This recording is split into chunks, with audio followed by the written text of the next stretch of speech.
Okay.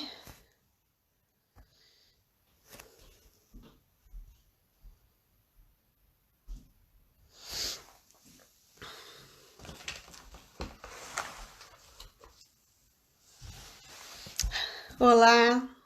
Hola, hello, hello. Okay.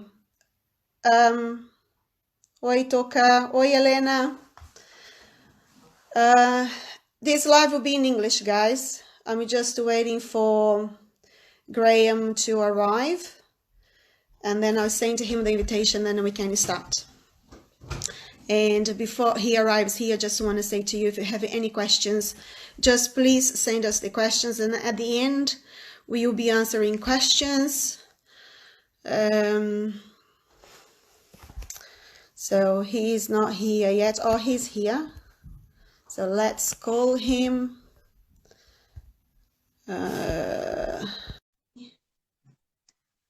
Okay, I sent him the invitation. Let's wait for him to answer and then we can start. Okay.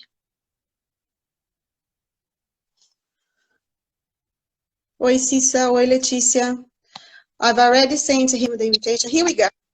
Hello.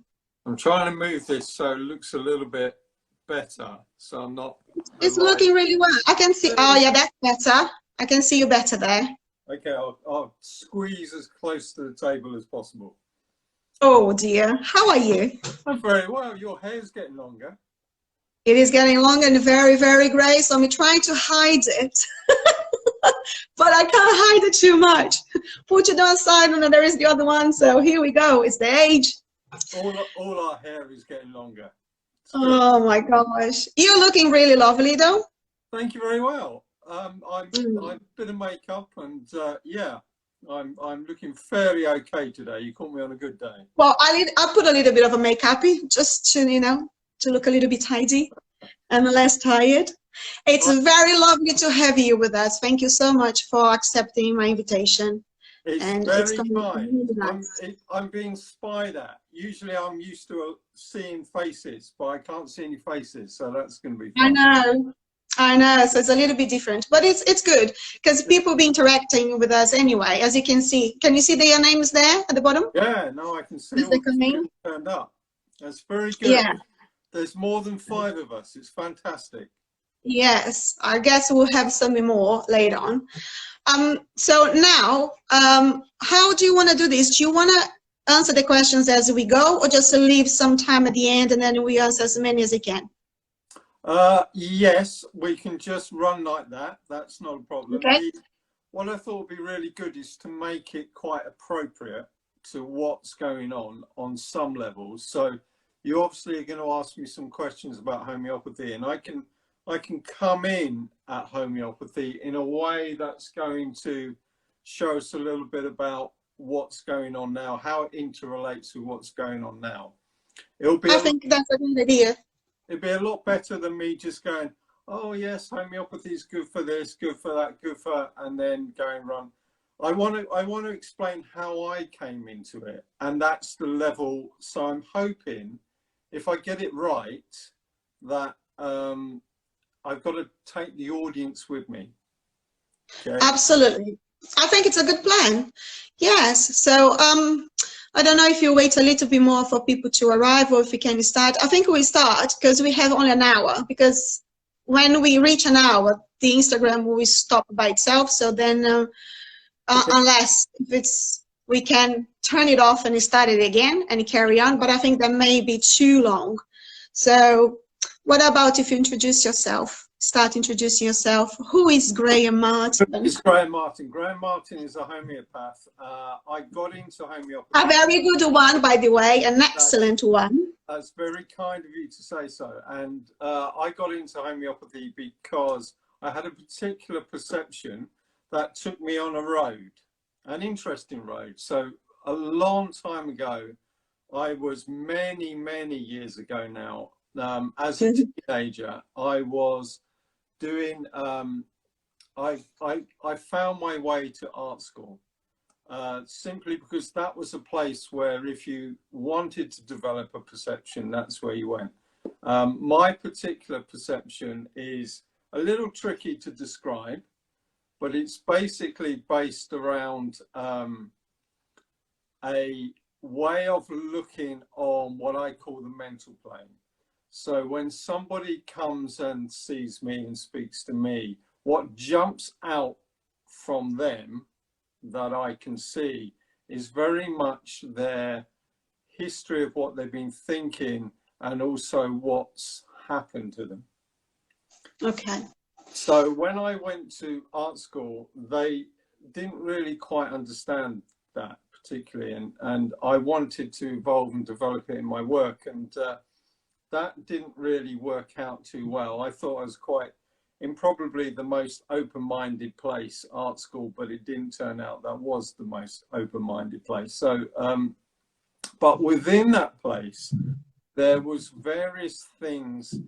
I wanted to try and explain what I was seeing. And okay. within that process, I ended up exploring particular energies and philosophies. So I went through the whole library, I went through everything to try and find out, and I couldn't find what I was seeing. Now, what had quite an impact on me when I was younger is I was looking at various people and what they were telling me. And also, when I was a teenager, my mother died of cancer. So, oh, I'm sorry. Well, it's a long time ago, Yeah. but my Yeah. facility within that, I was watching energetically this concertina kind of effect that was going on with her while she was in her dying process. And I wanted to make sense of it. It was almost like all her traumas, emotions, feelings were all kind of coming together. And I thought this must be contributing to the cancer. So I wanted to play with this. I didn't really get an answer. I came all the way back to London from art college. And then I stumbled on this thing called homeopathy. Well, I didn't stumble on it. Actually, I had a drop in my own health, and I had a very Aries girlfriend who just dragged me to a homeopath. Now, Okay.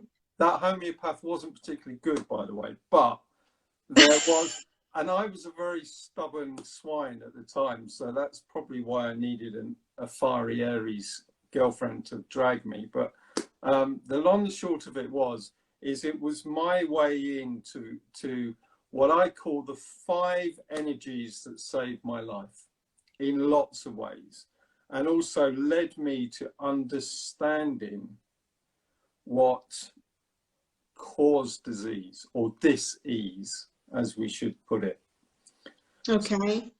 So from that time on, you never left homeopathy. You carried on that path and with your perceptions and everything else. It's not totally true. I actually joined a band and I was wanting to be in a band, but actually then I got dragged from doing that into homeopathic college. So it's always had this thing that's bitten me and grabbed me and taken me to where I need to be. But at the basis of this, what people don't understand with homeopathy is they see it as this general alternative way of medicine. Oh yes, please explore that a little bit. Well, what this alternative idea is a little bit stale, because homeopathy was very much developed and used and really established in mainstream long before the mainstream drug companies moved in. So if you were in New York at the turn of the last century and you had cholera or typhoid, you went to a homeopath because you didn't bother with anything else. Now, within the fundamentals of all this are these 5 energies, and what they are and why they're relevant at the moment is because they are the evolution of the disease state. Okay. And they're called miasms. Okay. When I found those, my whole life came together. Everything that I was understanding, everything that I was seeing in the way of what I was visualizing, just kind of whoomph, this makes sense. So we often look at dis-ease on a biological level. And that's very much what we're doing at the moment, when in fact there's a whole load of different levels to this. So the word influenza, for instance, comes from a word influence. Okay, which makes sense. So you see, lots of people have, through the last 400 years, tried to explore how dis-ease comes about. Okay. So fundamentally, in homeopathic philosophy, there are these 5 elements of disease progression through the centuries with human beings.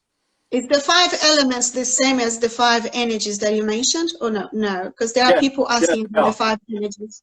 Yeah, the 5 elements, they are the same. The five energies. So we start with the first one. And okay. There's an evolution with disease through toxicity and suppression. Yeah. Okay? So yeah. Suppression I know quite well. We're all very treating you with you. I learned quite a bit about that.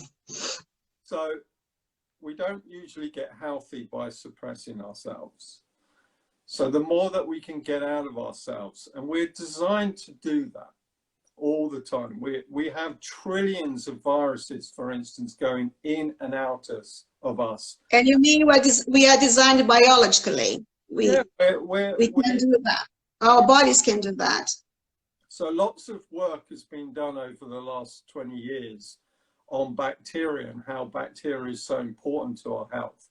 20 years ago, it was considered they're just out to kill us. Now we know we don't survive without them.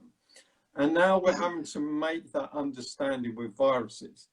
And the way that the media are treating all this, they're kind of, they're saying things like they're comparing viruses to bacteria, and they're completely different things.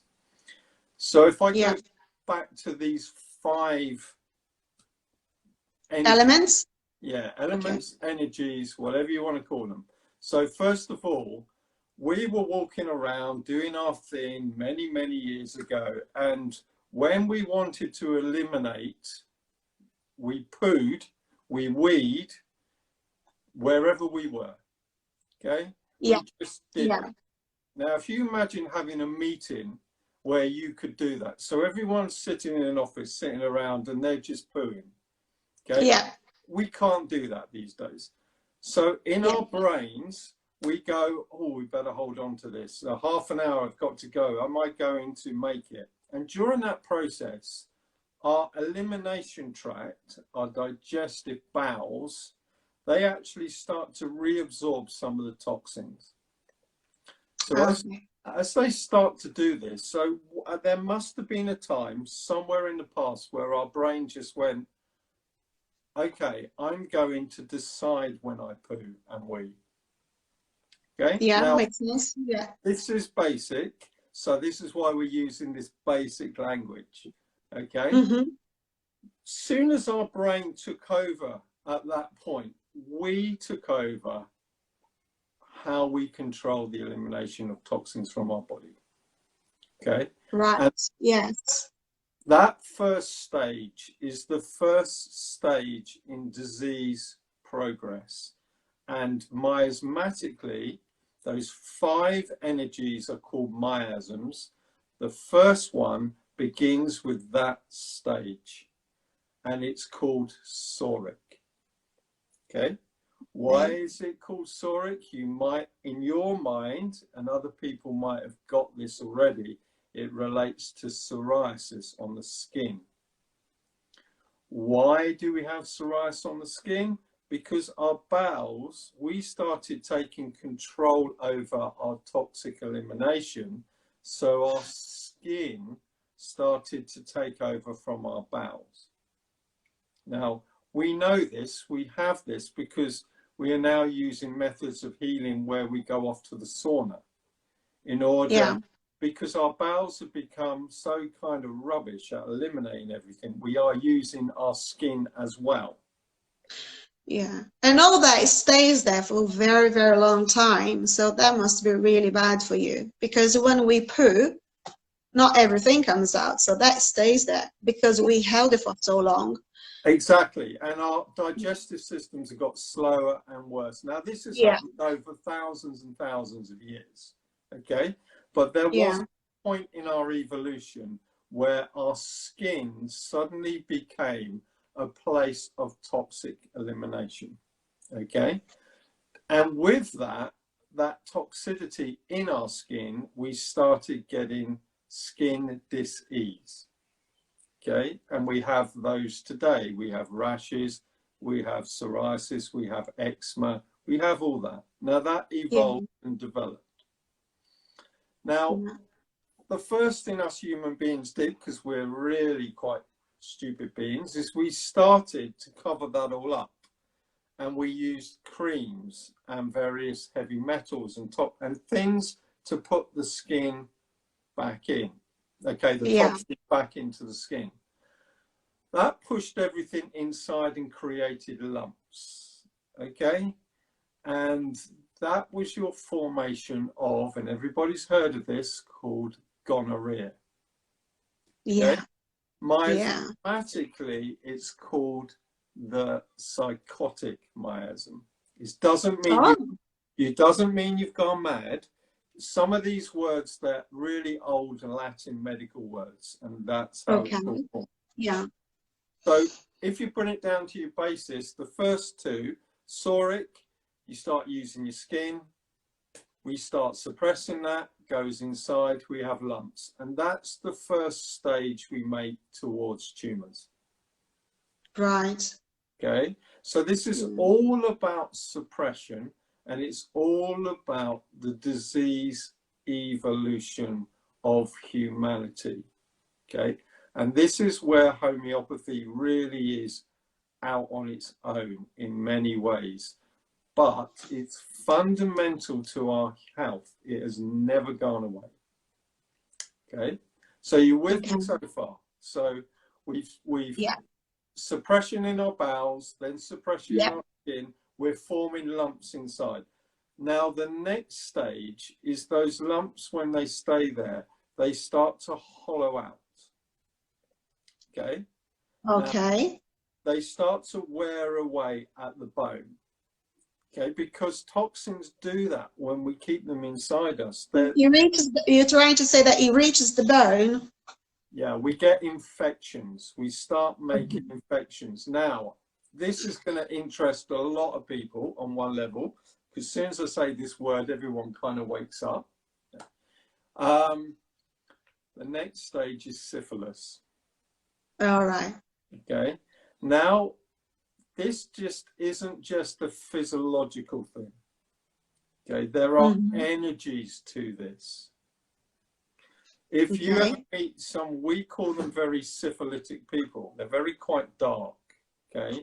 And they can be working through that. They can be working through trying to make themselves better people. So it's not necessarily a bad thing. But essentially, what happened with the syphilitic stage, the third stage, is the body started wearing away at itself inside.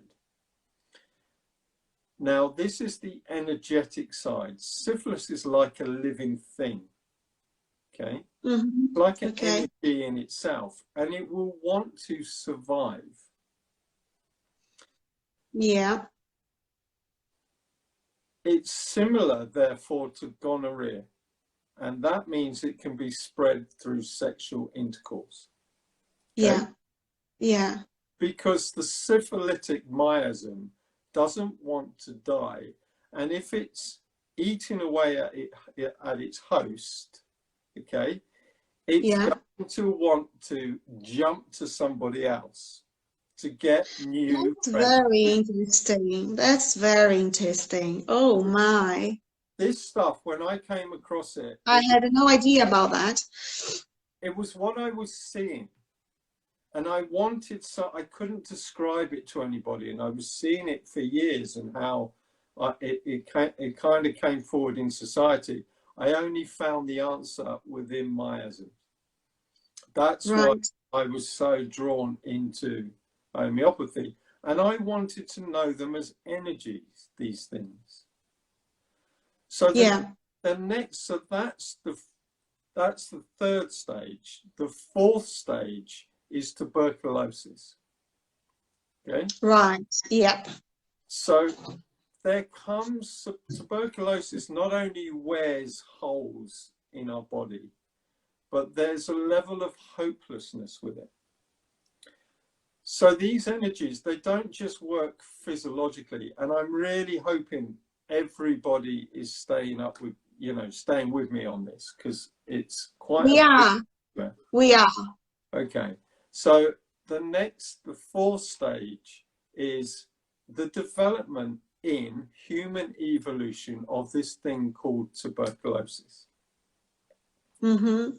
So if you suppress syphilis, and you generally do it with mercury and silver, heavy metals, and you can go to National Gallery when we finally come out of all this and look at the Hogarth paintings, and there will be the upper class sitting with these little round black plasters on their face. Oh, yes. Okay, they're patches of mercury on material that's covering their syphilis. Oh, wow. Yeah. So, I had no idea about that. I didn't know. So we're looking at now, and now the fact that you just go, I didn't know, but I've seen those, just goes to show how actually recent through the centuries we are now with syphilis, because we were really dealing with it through the Middle Ages big time. Yeah, okay. So through the Middle Ages with our health, okay, human beings suppressed it using heavy metals, and it went into tuberculosis. Now, the reason why this is so important is because these diseases take about 5, 6, 7 generations to remove out of the bloodline. So what I was seeing was traits, almost stains of where the disease had been and how it had been passed on through the generations. Yeah. So this is homeopathy. I'm not speaking about anything else. This is the fundamental thing to homeopathy. Okay. It's so beautiful. Yeah. Now, there was a guy called Hahnemann who came across all this stuff first. Okay. All these. Okay. And he really discovered homeopathy, but he discovered it through these energies. Okay. Oh, I see. Okay. He was a doctor, and of course he was like pushed to one side by the conventional doctors at the time, but this is only 160, 70 years ago. So in this process, what he'd really done is harvest these energies. Mm-hmm. The tubercular time was very, very high in the last couple of 100 years because we really, in the Middle Ages, suppressed syphilis. Yeah. So we have a progression of disease through suppression. And of course, we started suppressing tuberculosis. Okay. We use various drugs, chemicals to suppress tuberculosis. Now, you might say, well, you were going to die of it. Possibly, but their homeopathy comes in to deal with the energy root, the cause, the etiology, not a suppression. Okay. So then, with that suppressed, all of those miasms had nowhere to go because they'd all backed up. And then you get cancer. Right. So cancer has all these others within the picture of cancer. So you go through all these energies until you reach the cancer stage.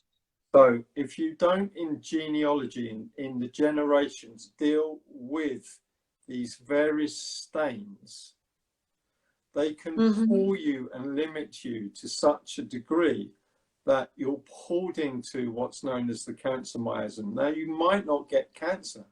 You may just stay in that miasm, but there is a stronger possibility that you will. Now, this I found extraordinary when I first started wandering into this, because the whole of the evolution of medicine, of health, of dis-ease, and it is dis-ease, had a energetic as well as a physical answer to what was happening. And we, in the last century was a very carcinogenic age. Okay, so we've had cancer go up sky high. It's now, we're looking at cancer levels at a rate of near, someone will have it 1 to 2. Okay. Okay.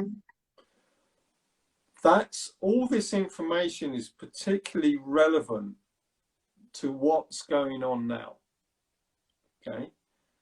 Now, there was a nice gentleman called Louis Pasteur. You might have heard of him. Louis Pasteur thought he was doing the right thing by his development of basically antibiotics. Yeah. It became quite apparent that they weren't changing anything. Yeah. In the physical being or in the energy, they weren't actually addressing anything. They were giving you time, buying you time. He finally realized that, and on his deathbed, he admitted it's the soil that's the most important thing. And what he meant by that, the quality of us, our cells, our atoms, our molecules, the toxicity in our body, how well our endocrine system works, our lymph system for eliminating toxins, how we are, how our immune system is. Okay. Yeah. Now, those 5 miasmatic energies address that. So why is that important now? Well, there's a lot of things that are going on now, okay, that are not making sense. Not making, sorry? Not making sense. Okay. Okay. But if we take viruses for a start, and I don't want it to get too out there on this, okay? Yeah, we have in less than 30 minutes. Oh my God! It's a big subject, but basically, yeah, it is. What became really, really important for me was to understand how these 5 energies work. And we're dealing with them all the time, and we're suppressing them still all the time. Now, if there's any form of attack from bacteria or anything else, if we take a virus isn't a living thing. And that's why the way they're explaining them on TV and in regular media is not correct. They're making them sound like bacteria, and they're not. Okay. Yeah. So it's information based. Information only works in you if it can fit. It's like round pegs in round holes. Okay? Right. Mm-hmm. The point of those 5 energies is to get your body as clear from their interference, so you don't have any round holes for any round pegs to fit into.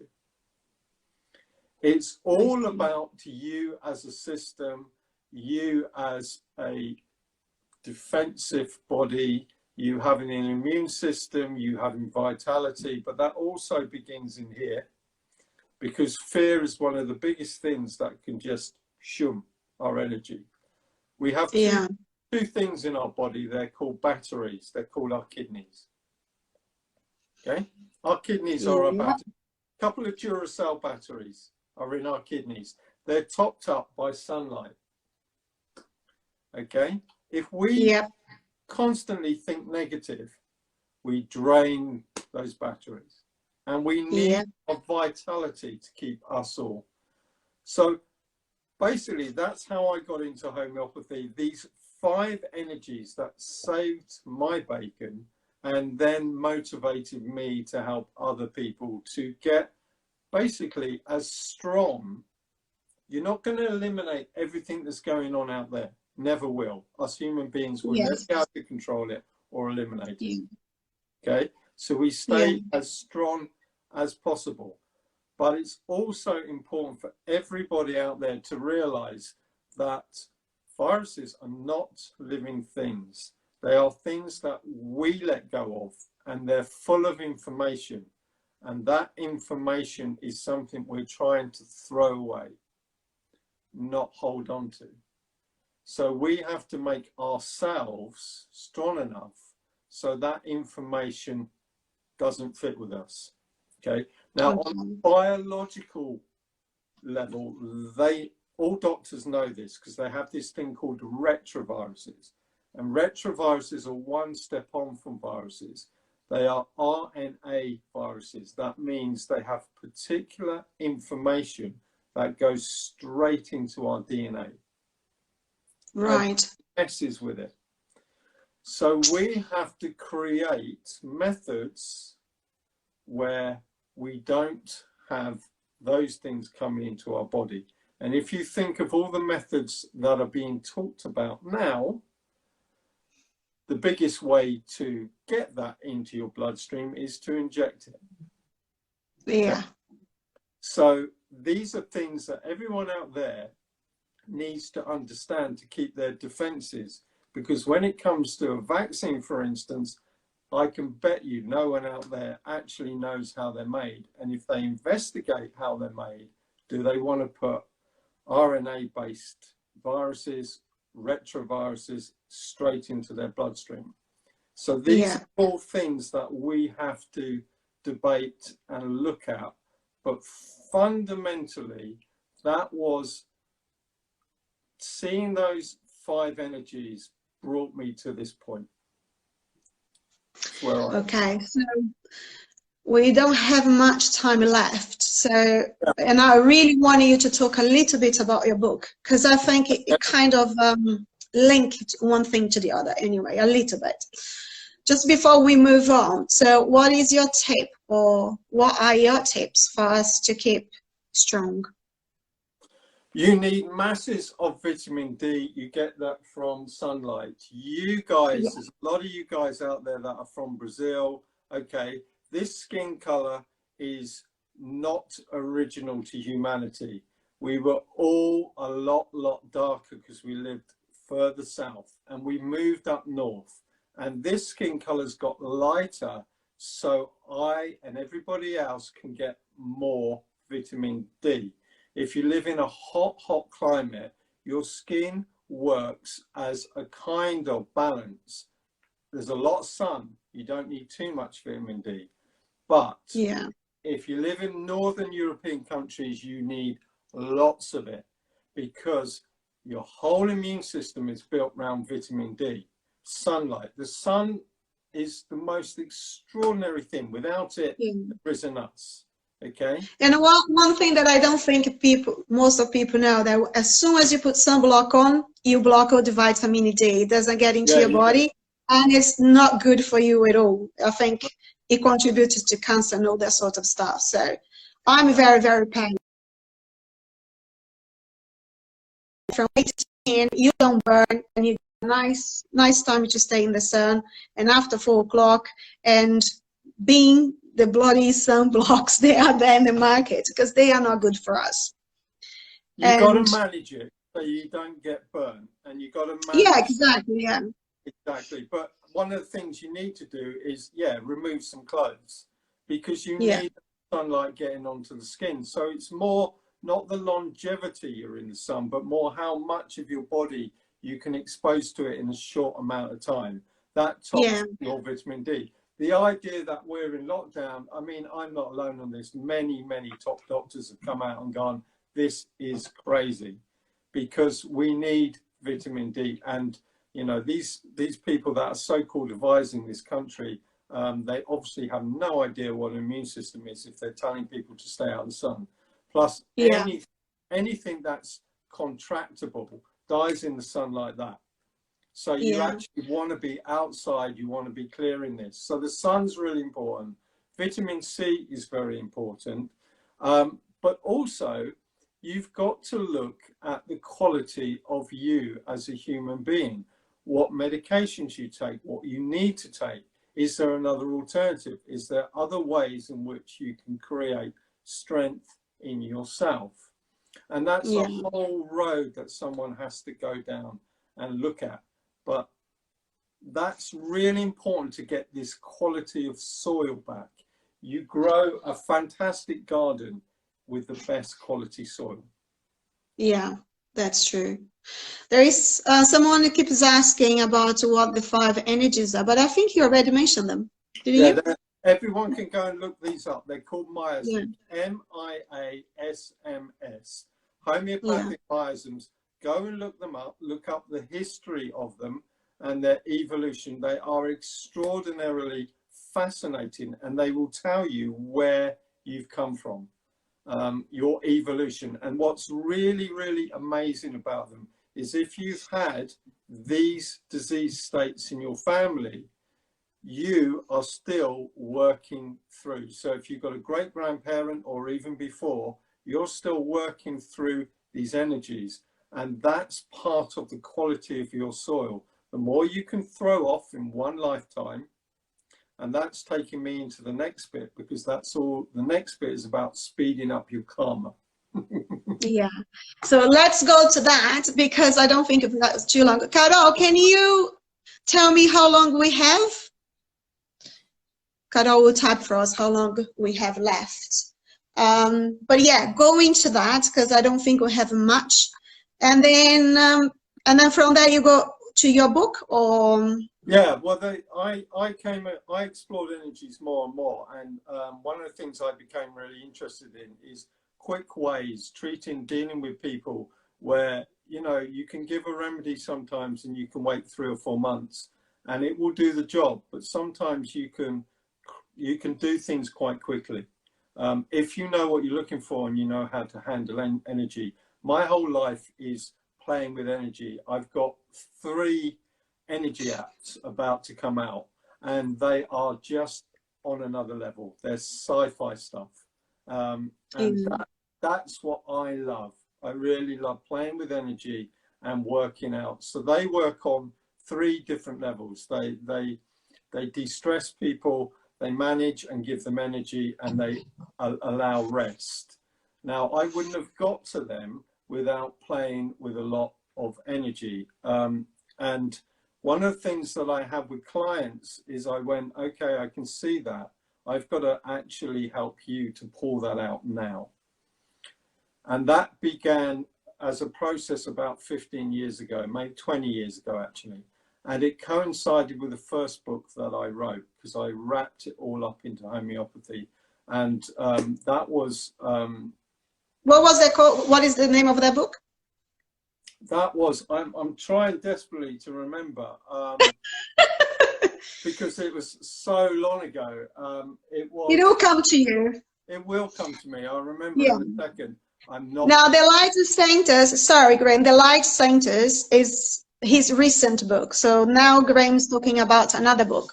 Yeah. Now, there was 3-book progression, but the latest one I'm going to rename because I'm not happy with it. I'm very much like that. Oh.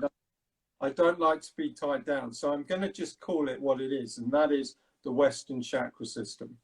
Okay. Yeah, you talk lots about that there, yeah. So what I came across energetically was there was all the mystery schools a long time ago, and you can go on to the astral plane, anybody's aware of this, and look all this up. So long time ago, we have various schools of teaching.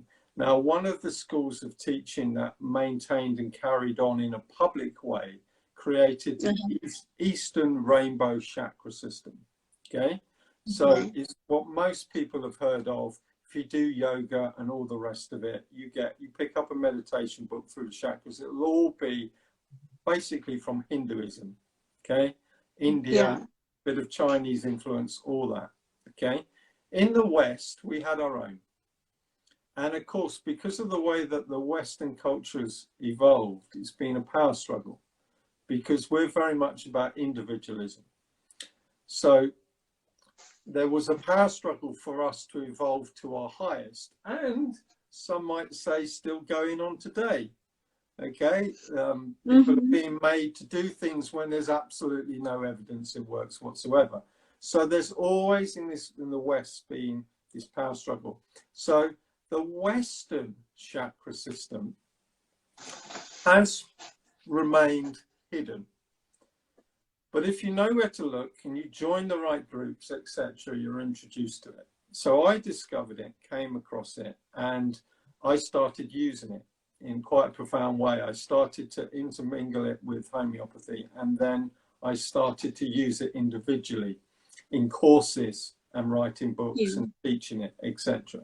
So what the main thing is, the difference is the Western, the color system in the Western chakra system is not based around the rainbow. Okay. So they're different. Each center, you have a different light vibration, a different color, and also you have a particular connection to a planet out there. Okay. This is fundamentally different from the Eastern rainbow system. And what happened is our ancestors, they looked out into the night sky, and with their bare eyes, not using any magnification because they didn't have it at that time, they could basically see out as far as Saturn and all the planets in between, including the sun and the moon. But they also had a realization that this affected the 7 different points on our body. Is that what you call the 7 lights? Yeah, that's basically why I was working around that notion of the 7 lights. So if you meditate on them and work on them in this particular way, it's more attuned with you as a Western person. Okay, so a lot of people have come to me over the years, and I've discovered this as well. They've been working on the rainbow system, but it hasn't got the same power and vibration to what they need. It's equally as relevant and important, don't get me wrong. And there are millions of people out there that are getting what they need from it, but there are millions who aren't. And they need that other aspect of what the West... But what I really loved about your book is because you talk about the 7 light centers, but also then you bring the planets within it, plus the 4 elements, and that is brilliant. So you talk about them, and then at the end of each talk, we have a meditation to access and everything. So it's a really, really good book. Guys, go out there and buy it because it's really good. And I thought that was really, really nice, the way you did, combining with the planets and the 4 elements. It's just brilliant. It's not a difficult process to do that, because fundamentally that's what makes it. The process is dematerialization. So you start at your most physical and your base, and you work up through into your most non-physical and eventually completely non-physical aspect of yourself. Yeah. And we have that. Even within coronavirus world, we have that. And that instinct, that can't be owned by anybody else. But the further you go up, the whole point of it is to open up this perception here. Okay, the 3rd eye. It is, and it's to open up what I call direct knowing. Okay. Direct knowing is where you start reaching the consciousness which is of a higher consciousness. Right. Yeah. Now, when we go through the process of being educated as a child and then to what we are now, we've gone through a lot of physicalization where that higher aspect of direct knowing is cut off. If you go around London now and you talk to people in a direct knowing way, they won't be able to handle it. That's how far we are removed. But if you want to be a person who really inspires and does so much in your life, raises your level, then, I mean, I do that with these apps, the books, etc. You've got to get up to that point. And how important it is for us parents to work with our children, because I was reading, there was one section that you talk about your will and fire. Yeah. And I love that section. And how can we destroy young people? Yeah. You know, by doing so many stuff that's actually not helpful for them, isn't it? Closing down children is an absolute nightmare. I see it all the time. And all this fear that they won't achieve and they won't succeed. Every human being comes with something to do. So it's actually reverse. You're hindering that child to become an adult, because you need to allow them to make all these mistakes and explore and find, because they're not going to not want to do that. Yeah. And if they do not want to do that, then you've got to address those blocks. It's very, very simple. Yeah. Now that part I really, well, I love the whole book, but that part really caught my attention. Do you want to talk a little bit about the dreams, how that works briefly? Carol, let me know how long to go. I can't see the timer on my phone for some reason, but anyway. I think we got about 12 minutes or something like that. 5? 12. 12, okay. It's not much, but it's better than 5. It's okay, so yeah. Do you mind talking about that a little bit? Because that's really interesting. We basically do our life during the day. Okay, so we go along, we do our life, and daylight is really important for us because it makes us feel safe. Okay, it does give us safety in order to do things. During that process, we experience a lot of things, but we take them for granted. We just go along, and we have to do, because we're action-based and we're always expanding, we have to go into the next and the next and the next. And during that, we don't have a time to bring it in and make it part of ourselves. When we go to sleep at night, we basically go off to the astral plane. This is why I have so many people complaining to me saying, well, when you do your talks and things, you make it sound so easy to get on the astral plane. Well, it actually is, and you do it every night. Now, during that process on the astral plane, it is a reflection of planet Earth and human life. And within it, it has a record of every aspect of what's happened on planet Earth. And you've done that during the day. You've done that consciousness. So you go to sleep at night to go up to the astral plane and give yourself time then to find out what the meaning of what you did and why. So you absorb your planetary experience in the way of consciousness at night. You sleep. Sometimes it breaks through. So the thing about the astral plane is it looks like physicality. If it didn't, we would be so terrified going there every night. So we slip into this other conscious world, but because it looks so much like our physicality here, we can be a part of it. Okay? And we can then absorb what it's telling us. Now, sometimes that slips through into another aspect of our almost awakened state, and that forms dreams. So your dreams are actually you assimilating your previous experience in your life, so you can deal with it. you have something horrible happen to you one day. How do you deal with that trauma? First, you go into shock. Then you try and get yourself out of shock through time. Yeah. Sleep is really important to that. That's why the thing is, that's why medics often put people out in severe shock, and they kind of knock them out so they can cope with the process. If we can get up onto the astral plane, we absorb all our, that's how we build our consciousness. And sometimes that consciousness breaks through. We wake up in the morning and we go, just had the most extraordinary dream. Or the most weird one. we also meet other souls on the astral plane doing the same thing. So, and we wake up in the morning, we go, my God, that, you know, person I was with school all those years ago, you know, they were in my dream.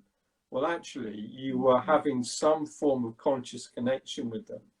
That, you know, we take it for granted, the people we meet often, but they're they're really important to us in making us who we are, and that's a conscious connection. They're nice. Okay. Pardon? They're nice human beings. Human beings. They are. And what we do together and how we understand. This is why freedom of speech is so important at the moment. People getting told they can't say this or they can't do. That's nonsense. We're human beings. Exactly. We go up to the astral plane and all the information's there.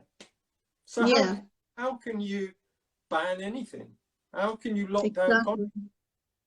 So the dreaming is really important. It enables us to keep a grasp on these two worlds, and we do need to do that. And our fire, and our will. Yeah, that's lovely. Now, so shall we go for the questions? Yeah, I'm open to questions. Yep. Okay, let's leave the last minutes for questions. My friend Sisa will start to put them on for us, the ones that we missed. Sisa, can you put the questions on for us? I think she will. Till she does, what else have you got that you would like to mention? That's bubbling in your mind. The only thing that I really want to mention at the moment, which is so important, is the power of positivity. That people really need to, if you're threatened, then what you have to do, excuse me, is step back. Okay? It's very important to step back. And step back, get a quiet space and look at it. All threats are designed to hit our adrenal system and react. And actually, that's the worst thing we can do. So while this is all going on, just sit back and think and see what it means to you and what you want to do about it. I think that's really good, because there are a lot of people that are struggling emotionally, mentally, with all this going on. Maybe even more than causes of death and everything, because it's lots of people are not coping well with it. Yeah, but we got to help each other. But the only way we're going to help each other is with the truth, not lies. Okay, that's true. And we got to get to the truth. Yeah. Oh, that's funny. Oops, what have I done? I wasn't able to see the questions because it had frozen. So I don't know if my friend already posted the questions or not. Oh my God. Hang on, what have I done? Back to now. 5 minutes left. Okay. I don't think we're gonna have. Oh, Sisa, did you put the questions on? Because I missed them. Oh, Sisa lost the questions. So if anyone wants to type a question now, let's go for it. Oh, there is one there. What does it say? How do can you read that? I can't see it my side. Okay, how best can we open the third eye? Right, the best way to open, I'm doing some videos that are online at the moment, and I'm taking people through, because everyone needs it now, a a system with these 7 levels, with this Western chakra system, and I'm taking people up through it. What you need to do is you need to literally work on each level and give yourself time to clear the blocks that come up. Because what you need to do is bring the energy up to the spine, practice getting it to come into the third eye. It takes a bit of practice. You need to meditate, you need to concentrate. Some people don't need to meditate with their eyes closed. Some people can just switch on and do it and be in both worlds. But you have to keep practicing. And practicing means you have to start eliminating blocks in these centers. In that process is going to profoundly change you and your relationship with other people around you. So you've got to bear that in mind. And a lot of people don't do this work because they're scared of that. Yeah, and the book is great because it goes through each center and then exercise how to access that, and then jumps on to the next. It goes in order, and it's really good. So you can do it in your own time, and the book teaches how to do that. So Carol, just to put it on there, how to contact you, your email address, and your website. I'm going to make a little post and put on my stories with the name of the book. Brilliant. Some people are asking, so people can go back to my stories and read there the name of your book. And I'll put the contact again. So I think we're going to be finished very shortly. So before that happens, I really want to thank you. I appreciate you take your time. You took your time to be with us. Very quick. And pardon? It's a very quick hour. It was fantastic. It was a very enjoyable hour. That's why. For everyone that's here with us, if you need help, go to this man because he's incredible. Well, it's very kind of you to say that, and you know. Yes, you are. I mean, myself and my family have been treated by you, I don't know, for 8 to 9 years now, probably. Bianca was only 3 when I started with you. Yeah. And you have been you looked after all of us, you poor thing. It's your infectious laugh that kept me going. Oh, thank you. And it's your kindness that keeps me coming back to you. Oh, it's really lovely. A session with you is great. There is no judgment. There is nothing. We can say all our stuff and be heard, and it's incredible. So thank you very much. That's very kind of you, Vivi, and thank you very much for this. It's been great fun. Yeah. We may do another one, and then we can talk more about all that stuff. There is so much more that we were not able to touch it. Yeah, then all things like this always bring up other questions as well. Yes, it does. Yeah. So, okay, my darling, I think we don't have much left. Okay. So, okay, thank you. See you soon. Okay. I'll see you soon. Take care. Bye-bye. Bye, Graham. Bye. Bye. Bye. Bye to everyone, and thank you for being here. Bye. Bye.